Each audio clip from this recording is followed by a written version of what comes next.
أهلك إنه عمل غير صالح. He is not a righteous deed. Don't even consider him as a part of your family. The problem is in us. You might get the argument I said from any level, and you need to deal with accordingly. Some level you will say from the first session, salam. Might be a boss that you need, but make sure that you have done your part. Sometimes you need to take it till the end with kids, with wives, if there is no separation. I'm not gonna keep letting you go out and everyone is gonna watch what you are offering everyone, and by the end you are gonna keep for Allah subhanahu wa ta'ala being recorded as my wife.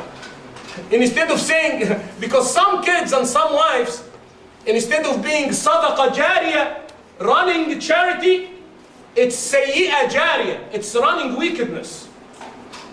From the time she's getting out, till the time she will come back, with no hijab, with apparent beauty, everyone is looking at her. It's running sayyi'ah. Angels are recording on her and her husband. Jazakallahu khayran. And her husband, exactly. And he has to go through the steps that Allah subhanahu wa ta'ala has given him. Remind her, she's not gonna listen, isolate her in the bed. Don't leave your house. فَهْجُرُهُنَّ فِي الْمَضَاجِعِ Isolate her. Don't have an intimate relationship while sleeping in the same bed. Give her your back, but in the same bed. If it's not gonna work, you can beat her, but not with a stick. Not to beat her up, to take her to the hospital in a coma. The Prophet ﷺ was beating Aisha with siwak. فَضْرِبُهُنَّ in the Quran, it's being translated improperly because Arabic language is the Arabic language. The Prophet ﷺ with siwak, or sometimes beating with words, or sometimes beating for not making her like that happy like every day. Aisha used to say, I used to know when the Prophet is upset from only the way he's calling me. If he's not telling me Uwaish, if he's not giving me the nickname, I know that he's not happy with me. It can be just a statement. It can be less money for what you are. It's not a beating up. It's not a beating to be knocked out. That's not the case. And if it will not work, you are going to bring a judge from her side and a judge from your side. They're going to sit together, bring in the rules of Allah. If it doesn't work, you have your way and I have my way. Then Allah subhanahu wa ta'ala says, وَكَانَ الْإِنسَانُ أَكْثَرَ شَيْءٍ جَدَلًا وَمَا مَنَعَ النَّاسَ أَن يُؤْمِنُوا إِذْ جَاءَهُمُ الْهُدَى وَيَسْتَغْفِرُوا رَبَّهُمْ إِلَّا أَن تَأْتِيَهُمْ سُنَّةُ الْأَوَّلِينَ أَوْ يَأْتِيَهُمُ الْعَذَابُ قُبْلًا. Allah subhanahu wa ta'ala says, nothing has stopped. Why human beings are not listening? Because just of the reminders. Because some, alhamdulillah, some hearts are going to listen to the reminder and they're going to take it and they are good from there. And some they have to wait till Allah's punishment will come. And Allah only knows whether he's going to still have a chance to get back or not. وَمَا مَنَعَ النَّاسَ أَن يُؤْمِنُوا إِذْ جَاءَهُمُ الْهُدَى. What's stopping human beings to believe and get back to the right path? After Allah did send the guidance, وَيَسْتَغْفِرُوا رَبَّهُمْ, and to ask Allah for His forgiveness. What they are waiting for? إِلَّا أَن تَأْتِيَهُمْ سُنَّةُ الْأَوَّلِينَ. They are waiting till Allah's punishment, Allah's torment will come on the top of their head.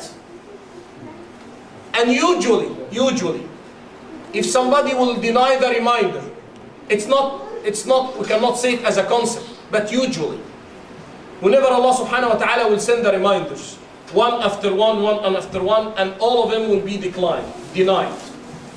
If Allah will send the torment, it is the end. It is the end.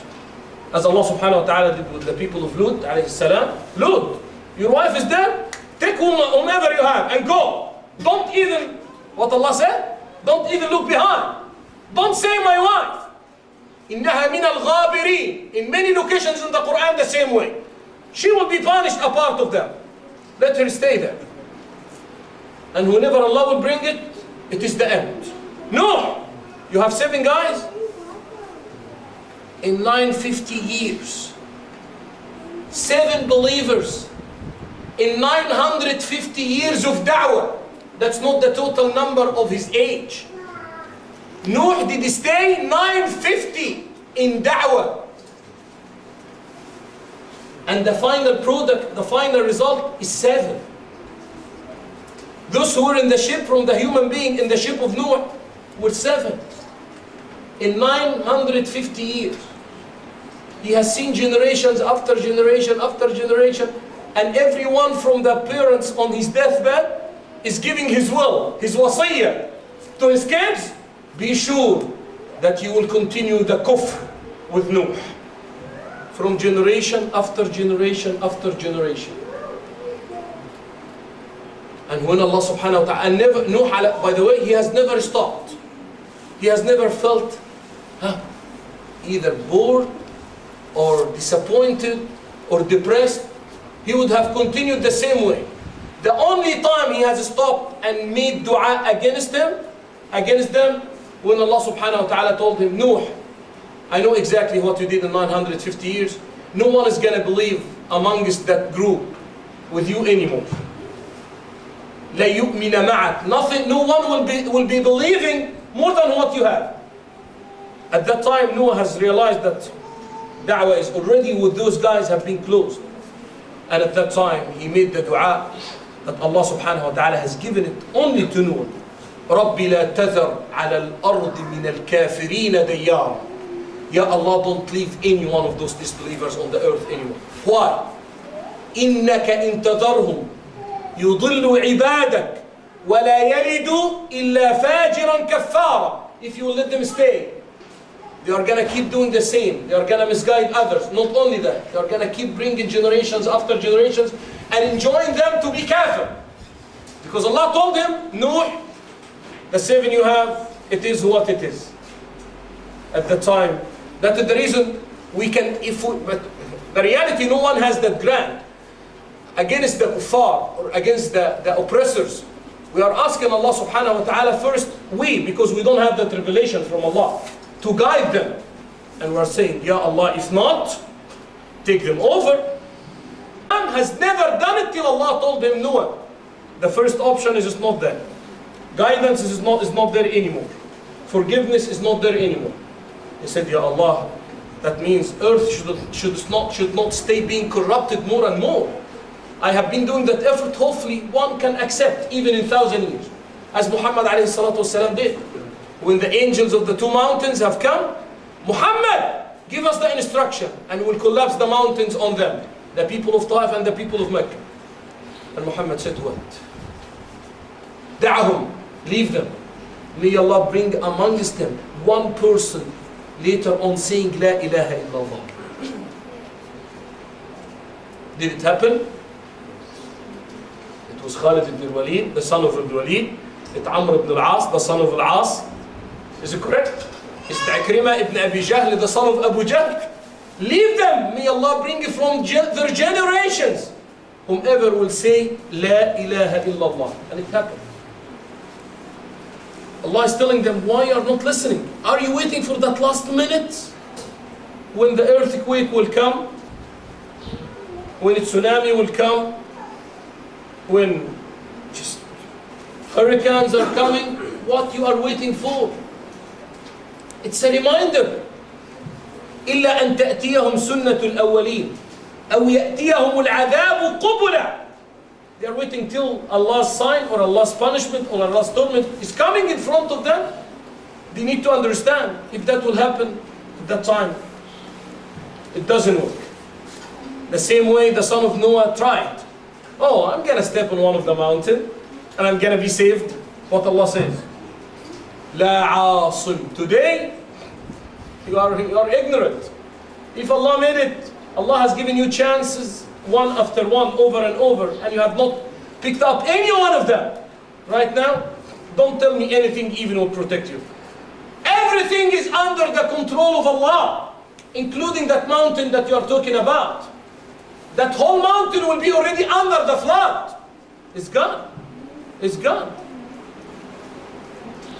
أو يأتيهم العذاب قبلا وما نرسل المرسلين إلا مبشرين ومنذرين. we have sent the prophets for what? Why Allah subhanahu wa ta'ala sent the prophets? Huh? Deliver the message. Hear what Allah is saying?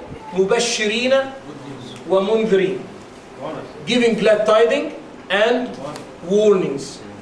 Which one Allah subhanahu wa ta'ala did start first? Good news. مُبَشِّرِينَ.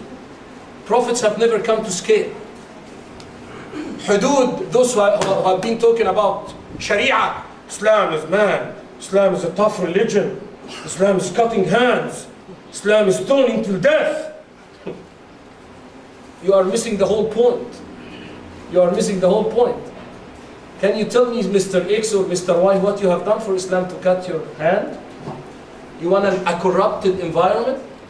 You want us to allow you to just like to jump and pamper our woman here and there with no punishment? However, you have missed the whole point. Islam is not scary.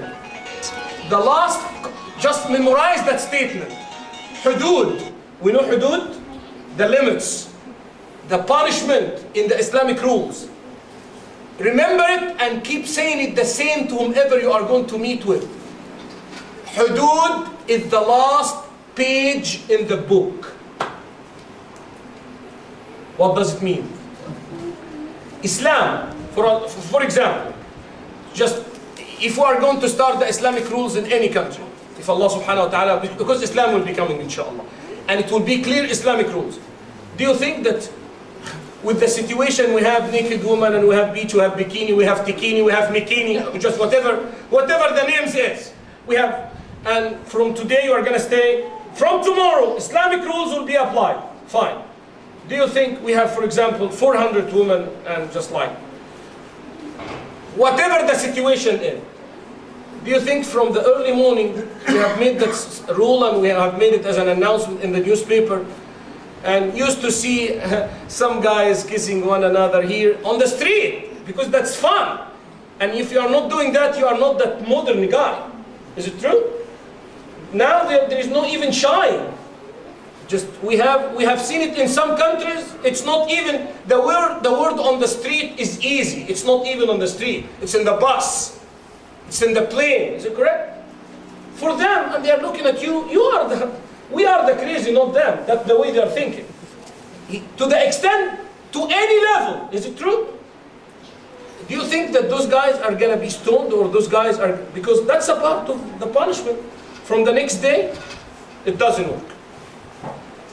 To make it clear, Umar radiallahu anhu, in the year of hunger, in the year of the disaster, in the year of the drought, those who were not able to find their food, and they were enforced to steal here and there a piece of bread, not millions, just to feed themselves the minimum. Umar has never applied the punishment or the limit on them. Because again, that limits or that punishment or the hudud is the last page in the whole book. Means what? To make it clear, Ibn Hazm, let me make it this way. You know what are the duties of any governor in Islam? It's a duty, it's an obligation. I'm giving you the translation what Ibn Hazm mentioned. It's an obligation on every ruler, every governor, every president, every sultan, everyone who's taking care of the affairs of a community, to make sure that the youth, the men, will have a decent job, a decent vehicle, supported to have his own apartment or dwelling, and to support him in the dowry aspect, to make sure that he will be with his wife in a peaceful environment in his own place. And that's an obligation. If that part of the book is achieved, you have your nice job, alhamdulillah, you have your nice apartment, you have your income, you are with your wife or wives up to the 4, and after all of that, in addition, Islam is protecting. The rules will be applied. Women will be covered, no naked, no stuff, no nasty stuff in the TVs, no DVDs, no nasty stuff in the computer. Everything will be controlled. And that's what I'm saying. before the last page. If all of that